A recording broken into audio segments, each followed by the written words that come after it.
ये कहानी है दो दोस्तों की जो एक छोटे से गांव में रहते थे। किसी काम से उन दोनों को शहर जाना पड़ा और गांव से शहर जाते वक्त एक घने जंगल से उनको गुजरना होता था। शहर से कार्य अपना पूर्ण करके वो दोनों भाई आ रहे थे, यानी कि वो दोस्त थे लेकिन भाई जैसे थे। वो दोनों आ रहे थे और आते वक्त एक को प्यास लगी तो पानी ढूंढते ढूंढते रास्ता भटक गए तो कब रात हो गई पता ही नहीं चला। और उस दोनों की नज़र एक गुफा पे पड़ी और वो गुफा एक बहुत बड़ी गुफा थी। उसके आसपास घना जंगल था। उस दोनों ने सोचा कि यही जगह है रात बिताने के लिए, तो वो दोनों उस गुफा के पास चले गए। थोड़ी सी लकड़ियाँ इकट्ठी की और थोड़ी आग जला दी ताकि ठंड से राहत मिल सके। गुफा के आसपास आप देखें कि आपको कोई चंद्रमा की भी प्रकाश नहीं आ रही, इतना घना जंगल है कि थोड़ा सा प्रकाश भी नहीं है और आसपास से जंगली जानवरों की आवाज आ रही है। ऐसे में एक बहुत डरता है। एक दोस्त दूसरे दोस्त को कहता है कि तुझे पता है कि जंगल में भयानक आत्माएं भटकती है, भूत प्रेत भटकते हैं। अगर कोई भटका हुआ इंसान उसको मिल जाए तो उसे छोड़ती नहीं है, जान से मार डालती है, क्योंकि उसने भूत प्रेतों की बातें ज़्यादा सुनी। दूसरा दोस्त थोड़ा सा हंसा और कहा ऐसा नहीं होता है, तूने किसी भूत प्रेत को देखा है कभी अपनी ज़िंदगी में? वो दोस्त बोला कि नहीं, देखा तो नहीं, लेकिन मेरे कुछ रिश्तेदार, मेरे कुछ पुराने दोस्त, उन्होंने मुझे कहा था कि जंगल में भूत प्रेत होता है और वो किसी को छोड़ता नहीं है। उसने कहा ऐसी सुनी सुनाई बातों पर विश्वास मत कर, सो जा और मुझे भी सोने दे, मैं तो थक गया हूँ।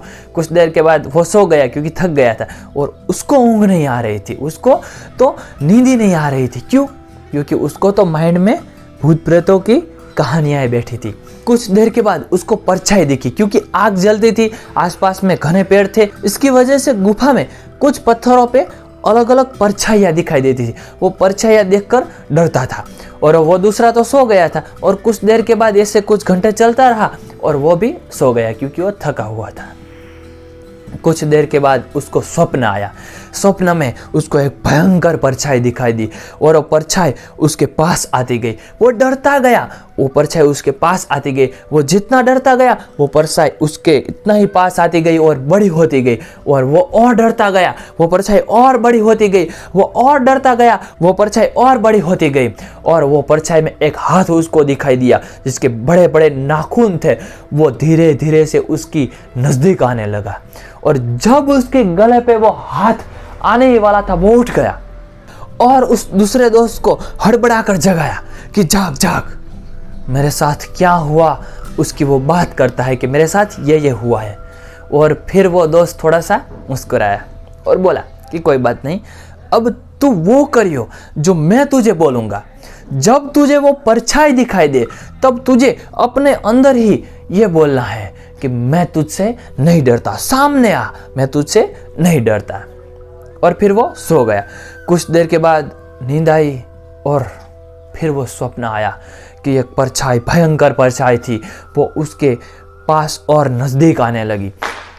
वो नज़दीक आई और वो अपनी पूरी हिम्मत जुटाकर दूसरा बोला कि मैं तुझसे नहीं डरता, सामने आ, मैं तुझसे नहीं डरता, सामने आ, मैं तुझसे नहीं डरता, सामने आ। वो जब जब इसे बोलता था तब तक वो परछाई छोटी सी हो जाती थी, परछाई दूर चली जाती थी और वो हिम्मत जुटा के बोलता था कि मैं तुझसे नहीं डरता, तू जो कुछ भी हो वो सामने आ। और वो परछाई धीरे धीरे से छोटी होती गई और नष्ट हो गई, गायब हो गई। ठीक इसी तरह, बिल्कुल इसी तरह हमारी लाइफ में होता है। हम जितने मुश्किलों से, प्रॉब्लम से डरते हैं उतनी प्रॉब्लम बड़ी होती जाती है और हम छोटे होते जाते हैं, हम प्रॉब्लम से डरते जाते हैं। जब जब हम प्रॉब्लम का सॉल्यूशन करेंगे, प्रॉब्लम को फेस करेंगे, प्रॉब्लम का सामना करेंगे, तब तक प्रॉब्लम छोटी होती जाएगी और हम बड़े होते जाएंगे और प्रॉब्लम का हम सॉल्यूशन निकाल पाएंगे। इसीलिए प्रॉब्लम से डरे मत, प्रॉब्लम का सॉल्यूशन करो। जब जब प्रॉब्लम आए तब उसका सामना करो। दुनिया में ऐसी कोई प्रॉब्लम नहीं जिसका सॉल्यूशन ना हो, इसलिए प्रॉब्लम से डरो मत, उसका डटकर सामना करो।